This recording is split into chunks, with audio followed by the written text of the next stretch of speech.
এখন তো আমাদের হাইন্ডসাইটের সুবিধা আছে যে ঘটনাটা ঘটে গেছে, আমি এখন পেছন দিকে তাকাচ্ছি, ঠান্ডা মাথায় চিন্তা করছি, বিভিন্ন তত্ত্বের আলোকে চিন্তা করছি, আমাদের নিজস্ব বিশ্বাসের আলোকে চিন্তা করছি।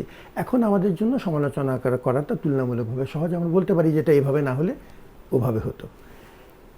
বাস্তবতাটা হচ্ছে ওই সময় একটা ইতিহাসের সন্ধিক্ষণ, একটা ক্রান্তিলগ্ন, একটা কন্টিনজেন্সি সিচুয়েশন। ওই সময় যা ঘটেছে এটাকে ওই সময়ের আলোকে বিশ্লেষণ করলে যদি আপনি চিন্তা করেন, তাহলে এটি তুলনামূলক বিবেচনায় যা হয়েছে সেটি খুব খারাপ না। একটা ঐক্য তৈরি করার চেষ্টা ছিল। আমাদের সামরিক বাহিনী সহ আমাদের ইনস্টিটিউশনাল আমলাতন্ত্র বিচ্ছিন্ন হয়ে যায়নি। তাদের ভিতরের যে তুলনামূলক যে ফাটলগুলো ছিল সেগুলো ওই সময়ে তারা কিছু সময়ের জন্য হলেও পরস্পরের হাত ধরে রেখেছিলেন এবং রাজনীতিবিদদেরকে একটা পথ তৈরি করে দেওয়ার চেষ্টা করছিলেন। এটা তো এভাবে নাও হতে পারত। আমরা যদি খুব সহজভাবে চিন্তা করি, কোনো একটা নির্দিষ্ট গোষ্ঠী সরাসরি ক্ষমতা দখলের চেষ্টা করতে পারতেন, সে তারা করেননি তো।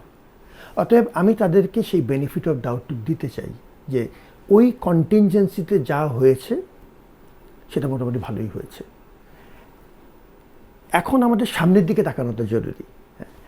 আমরা এই যে বিশাল জন আকাঙ্ক্ষা, এটা যেরকম বড় গণজাগরণ থেকে কীভাবে মানুষের আকাঙ্ক্ষা হতো আকাশচুম্বী, সে আকাঙ্ক্ষার পরিপ্রেক্ষিতে আমরা কতটুকু করতে পারলাম। অনেক কিছু করতে পারিনি, আবার কিছুটা করেছি। যদ্দূর করেছি সেটাকে আমরা সামষ্টিকভাবে ওন করি কিনা, এটা আমাদের জাতির অর্জন সে মনে করছে কিনা, এটাকে নির্দিষ্ট দলের অর্জন, একটা নির্দিষ্ট গোষ্ঠীর অর্জন, সেটা মনে না করে যদি আমরা মনে করি যে এটা জুলাইয়ের অর্জন, যতটুকু পেলাম, এই কমনালিটিটুকু আমাদের জন্য সাংঘাতিক গুরুত্বপূর্ণ। এখন যতটুকু আমি পেলাম, কিছু পত্র তৈরি হয়েছে, তত্ত্বাবধায়ক ব্যবস্থার কথা যদি বলেন, ফেরত আসার একটা সুযোগ তৈরি হয়েছে।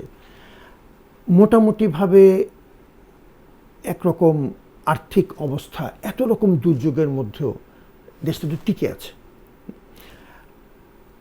ছাত্রদের অনেক রকম ইমোশনাল আউটবার্স্ট হয়েছে, কিন্তু তারা যে দেশের জন্য ভাবতে পারে, এই জেনারেশন যে দেশের জন্য কিছু করে দেখাতে পারে, সেটি প্রমাণিত হয়েছে। অনেক কিছু তারা ভালো করেছে, অনেক কিছু তারা ভুলও করেছে, কিন্তু তারা মাঠে ছিল, এখনও তারা মাঠে আছে একটা পর্যায়ে।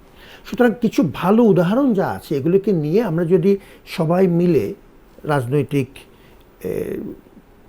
দলগুলো, আমাদের আমলাতন্ত্র সহ সামরিক বেসামরিক, আমাদের দেশের প্রধান যে স্টেক হোল্ডার্স, তারা মিলে যদি আমরা কিছু কমন পয়েন্টে আসতে পারি যে এতটুকু আমাদের জুলাইয়ের মধ্যে আমাদের কমনালিটি, আমি এতটুকু অন্তত একসাথে আমরা বিবেচনা করতে পারি, সেই এজেন্ডাটুক যদি আমরা জাতীয় এজেন্ডা আকারে উপস্থাপন করি, এবং সেটি যদি বর্তমান ক্ষমতাসীন সরকার, অনেক রকম দুর্বলতা সত্ত্বেও তারা তো একটা নির্বাচনের মাধ্যমে দায়িত্ব নিয়েছেন, তাদের প্রতি আমাদের সকলের অভিবাদন, এবং আমরা চেষ্টা করছি যে তাদের হাত ধরে রাখতে, শক্তিশালী করতে। তাদের অনেক দুর্বলতা আছে, অনেক সিদ্ধান্ত যেগুলো নিচ্ছেন আমাদের পছন্দ হচ্ছে না, সত্যি। কিন্তু এটাও সত্যি যে আমরা তো তাদের এই যে লেজিটিমেসি, যে একটা গণতান্ত্রিক প্রক্রিয়াতে তারা এসছেন, সেটাকে আমরা সম্মান করি। এবং এখন যদি আমরা কিছু জাতীয় এজেন্ডা তৈরি করতে পারি, বেকারত্বের অবসান, মোটামুটিভাবে একটু তুলনামূলক বিবেচনায় একটু স্বচ্ছ প্রশাসন, কিছু অ্যাকাউন্টেবিলিটি, অন্ধ দলীয়করণ, যাতে আমরা সচেতন থাকি এ বিষয়ে। অর্থনৈতিক এজেন্ডাগুলো যে কটা আমরা অলরেডি আইডেন্টিফাই করেছি, এবং সরকার এক্ষেত্রে কিছু ভালো কাজও করেছেন, স্টক এক্সচেঞ্জের কথা বিবেচনা করেন ইত্যাদি।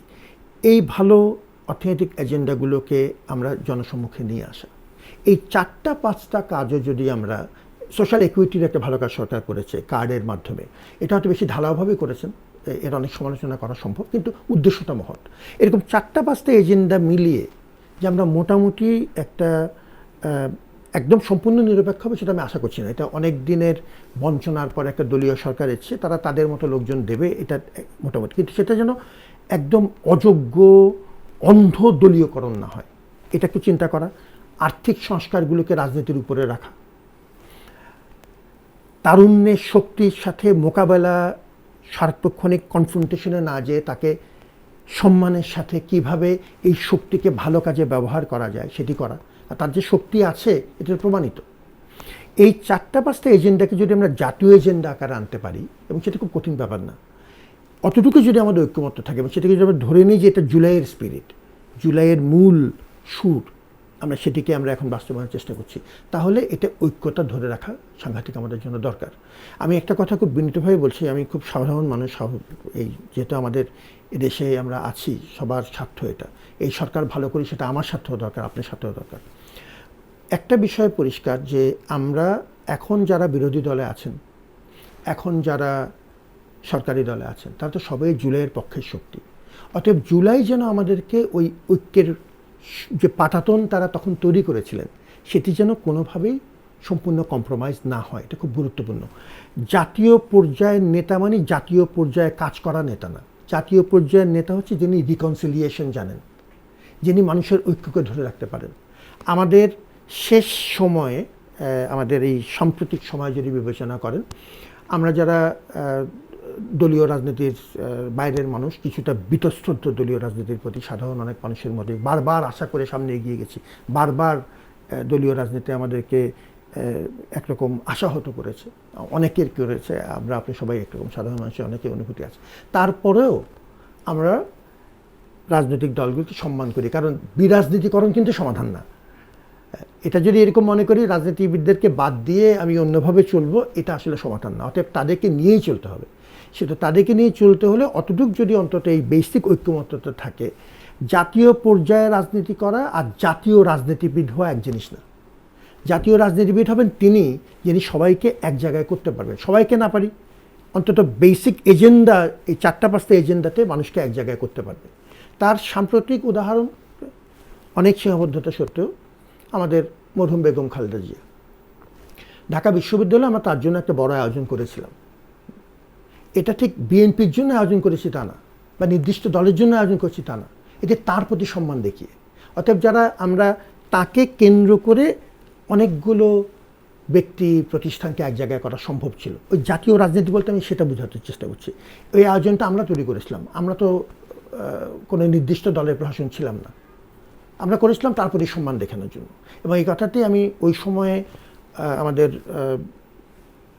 সম্মানিত বিএনপির যে প্রধান ছিলেন, বর্তমানে আমাদের মাননীয় প্রধানমন্ত্রী, তার সাথে ওই সময় আমি দেখা করেছিলাম। এই কথাটি আমি তাকে বলেছি যে জাতীয় পর্যায়ে রাজনীতি করা আর জাতিকে ঐক্যবদ্ধ করবার জন্য যে রাজনৈতিক নেতৃত্ব, এটা সবসময় দলীয় হবে এমন কোনো কথা নেই।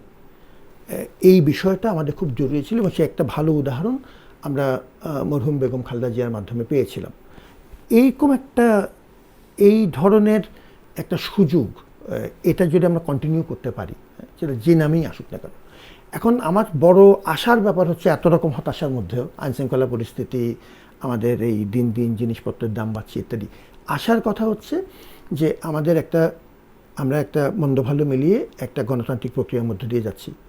তারুণ্যের শক্তি এখন আমাদের সাথে আছে, আমাদের বিরোধী দল, আমাদের সরকারি দল এবং বিরোধী দলের দুটোই, এনসিপি এবং আমাদের জামায়াতে ইসলামী এবং সরকারি দল বিএনপি, তারা সবাই জুলাইকে ধারণ করেন এবং জুলাইয়ের মাধ্যমেই তারা এই পর্যায়ে এসছেন। আজকে যারা ক্ষমতায় আছেন, বিরোধী দলে আছেন, তারা জুলাইয়ের ফসল। আমার মতো একজন সাধারণ মানুষ ঢাকা বিশ্ববিদ্যালয়ে পতাকা বহন করার সুযোগ পেয়েছিলাম জুলাইয়ের কারণে। মানুষের রক্তের ঋণ স্বীকার করতে হবে, অকৃতজ্ঞতা করা যাবে না।